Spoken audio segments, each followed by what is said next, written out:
అందరికీ నమస్కారం. నా పేరు Archana. Welcome to mysterious stories. ఈరోజు కథ ప్రేమ మధురిమ. ఎలా ఉన్నావు సిరి అని కూతుర్ని సంతోషంగా దగ్గరికి తీసుకొని అడిగింది సావిత్రి. బాగున్నానమ్మా, ఎలా ఉన్నావురా అంటూ తండ్రి అన్నయ్య తనని చుట్టేశారు. బాగున్నాను నాన్న, మీరెలా ఉన్నారు? మీ ఆరోగ్యం బాగుంటుందా? బాగుంది తల్లి. సరే పదండి, ఇంట్లోకి వెళ్దాం. అల్లుడు గారు అంత క్షేమమేనా అని దగ్గరికి వెళ్ళి ప్రేమగా అడిగాడు. బాగున్నాను మావయ్య. సరే ఇంట్లోకి పదండి అంటూ కూతుర్ని అల్లుని తీసుకొని లోపలికి వెళ్ళిపోయారు. ఇక దేవ్ తన బావని తీసుకొని బయటకు వెళ్ళిపోయాడు. కూతురు వచ్చిన ఆనందంలో, సిరి నీకేం తినాలనిపిస్తుంది? నాకేం తినాలని లేదు మా. ఇదిగో ఇదే వరుస వదిన, ఏం సరిగ్గా తినట్లేదు. ఈ టైంలో ఇలాగే ఉంటుందే, కానీ ఏం తినకపోతే ఎలా చెప్పు? నీతో పాటు లోపల ఉన్న బేబీ కూడా వీక్ అవుతుంది అంటుంటే, లైట్గా పళ్ళకి శ్రమ లేకుండా స్మూత్గా కడుపులోకి వెళ్ళేది ఏదైనా సరే తీసుకుని రామాం అనగానే, ఏంటి లైట్గా కడుపులోకి వెళ్ళేవి ఏముంటాయి? ఒక నీళ్లు పాలు తప్ప. ఉంటాయమ్మా, బాగా థింక్ చేస్తే నీకే అర్థమవుతుంది. ఇప్పుడు నా పళ్ళకి శ్రమ పెట్టే పదార్థాలు ఏవీ వద్దు, ఓకేనా అంటుంటే తల కొట్టుకుంటూ కిచెన్లోకి వెళ్ళింది సావిత్రి. వెజ్జీ సూప్ చేయడానికి. అందులో వెజిటేబుల్స్ ఉంటాయిగా, ఇవి కూడా నములుతుందో అలాగే మింగుతుందో అని నవ్వుకుంటూ వెజిటేబుల్స్ కట్ చేస్తుంటే వచ్చింది పర్ణిక. ఏంటి ఇటు రావటమే మానేసావు? పెళ్ళి వరకు అత్తారింటికి వెళ్ళకూడదని రిస్ట్రిక్షన్స్ పెడుతోంది నా తల్లి, అందుకే రావట్లేదు. సర్లే, సిరి వచ్చింది చూసావా? అవును, అందుకే వచ్చాను. ఎక్కడుందత్తయ్య? లోపలుంది, వెళ్ళు అంటుంటే ఎగురుకుంటూ వెళ్ళింది. ఎలా ఉన్నావు సిరి అని పరిగెత్తుకుంటూ వెళ్ళి తనని హత్తుకుంది. బాగున్నాను వదిన, నువ్వెలా ఉన్నావు? ఇదిగో ఇలా ఉన్నాను. ఇంకేంటి, త్వరలో అన్నయ్యని పెళ్లి చేసుకోబోతున్నావు. ఏంటి కబుర్లు? మా దగ్గర ఏముంటాయి? మా అన్నయ్య గురించి చెప్పు. మీ అన్నయ్య గురించి చెప్పడానికి ఏముంది? రొటీన్. మా అన్నయ్య నీకు రొటీన్లా కనిపిస్తున్నాడా? ఏదైనా వెరైటీగా ప్లాన్ చేయమని చెప్పనా? మూన్ హనీమూన్ ఎలా ఉంది? ఇంకోసారి అండమాన్కి తీసుకెళ్ళమంటే సరే, అక్కడ ఇంకా బాగా ఎంజాయ్ చేస్తావు. వద్దు తల్లి, మీ అన్నయ్యకో దండం నీకో దండం. హనీమూన్ తీసుకెళ్ళమంటే దేశాలు దాటి కాదు, ఏకంగా భూమిని దాటి వేరే గ్రహం మీదకి తీసుకెళ్లాడు. ఎలా ఉంది? ఎంత థ్రిల్గా ఫీల్ అయ్యావు? చెప్పు సిరి అని అడుగుతుంటే, ఏం చెప్పను వదిన, మాటల్లో చెప్పలేనిది. అదెంత బాగుంటుందో తెలుసా? అమేజింగ్. మనం చుక్కలని దూరం నుండి చూసి ఎంత హ్యాపీగా ఫీల్ అవుతామో, దగ్గరగా కనిపిస్తుంటే ఎలా ఉంటుందో నీ ఊహకే వదిలేస్తున్నా. మీ అన్నయ్యకి చెప్పి అలాంటి ఒక హనీమూన్ని ప్లాన్ చేయమని చెబుతాను అంటుంటే నవ్వింది చిన్నగా. నీకేంటమ్మా, మీ ఆయన మూన్ మీదకి అంతరిక్షంలోకి తీసుకెళ్తాడు, మరి మమ్మల్ని పక్కూరికి కూడా తీసుకెళ్ళడు. అదేంటి వదిన, పెళ్ళి కాకముందే తీసుకెళ్ళమంటావా? నేనే చొరవగా అడుగుతుంటే తీసుకెళ్ళడానికేం? మీ అన్నయ్యకి నొప్పేంటి? వామ్మో, ఏంటి వదిన ఇలా మాట్లాడుతున్నావు అనింది నోరు తెరుస్తూ. ఇక సావిత్రి సూప్తో లోపలికి రాగానే, ఏం చేసావమ్మా అనుకుంటూ బౌల్ తీసుకుంది. చూడు నీకే తెలుస్తుంది అనగానే బౌల్లో ఏముందో చూసి, వెజ్జీ సూప్, ఇది చేయడం ఎప్పుడు నేర్చుకున్నావు? ఇదో పెద్ద బ్రహ్మ విద్య నేర్చుకోకపోవడానికి అనుకుంటూ బయటకెళ్ళిపోయింది. ఇక బౌల్లో ఉన్న సూప్ని సిప్ చేస్తూ వదినతో మాటల్లో పడిపోయింది. ఇక హాస్పిటల్ విజిట్ చేయడానికి వెళ్ళారు దక్ష్, దేవ్. ఇక ఇంటికి వెళ్లకుండా డైరెక్ట్గా హాస్పిటల్కి చేరుకున్నారు బాలాజీ, మధు. మీరేంట్రా ఇంటికి వెళ్లకుండా ఇటొచ్చారు అనుకుంటూ వాళ్ళ కార్ చూసి దగ్గరికి వెళ్ళిన దక్ష్, వాళ్ళిద్దరితో పాటు ఇంతకుముందు కనబడిన అతను కూడా కారులో నుండి దిగగానే అతని కళ్ళు కోపంతో ఎర్రగా మారాయి. అతని కోసం ఇక్కడికి రావాల్సి వచ్చింది. మేము వస్తుండగా పాపం ఈయన కనిపించారా?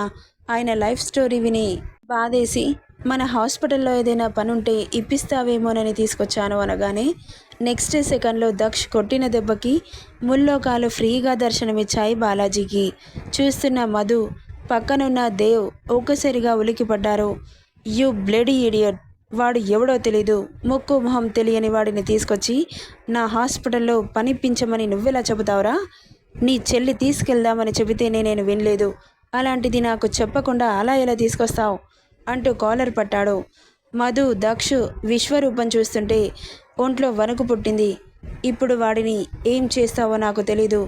ఈ ఊర్లో వాడు కనిపిస్తే నీ కాళ్ళు చేతులు విరగ్గొట్టి ఇంటికి పార్సల్ పంపిస్తా అని కాలర్ విసురుగా వదిలి వెళ్ళిపోతుంటే, చూసావా నా ఫ్రెండ్ అని ఓ ఎగురుతుంటావు. ఇప్పుడు ఏం చేశాడో? ఒక నిస్సహాయత కలిగిన వ్యక్తిని తీసుకొస్తే పనిప్పించాల్సింది పోయి తీసుకొచ్చిన నిన్ను గొడ్డును బాదినట్లు బాదాడు. నేను నీకోసం మాత్రమే ఆలోచిస్తాను. ఇప్పటికీ కూడా నేను అర్థం చేసుకోకపోతే నీ కర్మ అని చెప్పి వెళ్ళిపోతుంటే ఆమె రెక్కపట్టి దగ్గరికి లాక్కొని, ఏంటి నీతులు చెబుతున్నావు? వాడు నా ఫ్రెండ్. నేను తప్పు చేస్తే తిడతాడు, కొడతాడు. మధ్యలో నీకేంటి నొప్పి? నువ్వు మా ఇద్దరి మధ్యలో ఇన్వాల్వ్ అవ్వకూడదు అని చెప్పా. నువ్వేంటే నా మంచి కోరేది? నువ్వెంత మంచిగా కోరుకున్నావో నాకు బాగా తెలుసు. మూసుకొని పద. ఈ నోరు ఇప్పుడు నా దగ్గర లేచింది కాబట్టి ఊరుకుంటున్నాను. ఇక్కడ నుండి వెళ్ళే వరకు నీ నోటికి తాళం వేసుకొని పడుండు. ఎక్కువ వాగితే ఏం చేస్తానో నాకే తెలీదు. దేవ్, తనని ఇంటికి తీసుకెళ్ళు. నేను ఈయనని ఎక్కడైనా డ్రాప్ చేసి వస్తాను అని చెప్పి తీసుకొచ్చిన వ్యక్తిని అక్కడి నుండి కారులో ఎక్కించుకొని వెళ్ళిపోయాడు. కోపంగా ఇంటికొచ్చిన పతిని చూసి, మళ్ళీ ఏమైంది? ఆ రాస్కెల్ రోడ్డు మీద మనం చూసిన వ్యక్తిని పెద్ద దానకర్ణుల్లాగా కారులో ఎక్కించుకొని తీసుకొచ్చాడు. నా పర్మిషన్ లేకుండా. మీకు మంచి చేస్తే కూడా కోపమే వస్తుంది లేండి అని వెటకారంగా అనింది దక్షిత. ఆమె నడుం మీద చెయ్యి బిగించి, ఏంటి వెటకారం ఎక్కువైంది? నీకు మీ అన్నగాడికి బాగా ఎక్కువ అవుతోంది. ఎలా కరిగించాలో నాకు బాగా తెలుసు. మీరు నాకు చెప్పాల్సిన అవసరం లేదు. నన్ను ఫాలో అవ్వండి, అంతే చాలు అని చెప్పి కాల్ వస్తే మాట్లాడుతూ బయటకెళ్ళాడు. గునుక్కుంటూ భర్త కోసం తినడానికి ఏదైనా చేసుకొస్తా అని వెళ్ళింది. బాలాజీ, మధు అందరూ ఇంటికి చేరుకోగానే వాళ్ళకి అతిథి మర్యాదలు చేసి ఇంట్లోకి ఆహ్వానించారు. కొత్తగా పెళ్ళైన జంటని నైట్ అందరూ కలిసి భోజనానికి కూర్చుంటే సావిత్రి, సుహాసిని కూర్చున్న వాళ్ళకి వడ్డిస్తున్నారు. కొసరి కొసరి పడుతున్న సావిత్రి ప్రేమకి నవ్వుతూ చూశాడు బాలాజీ.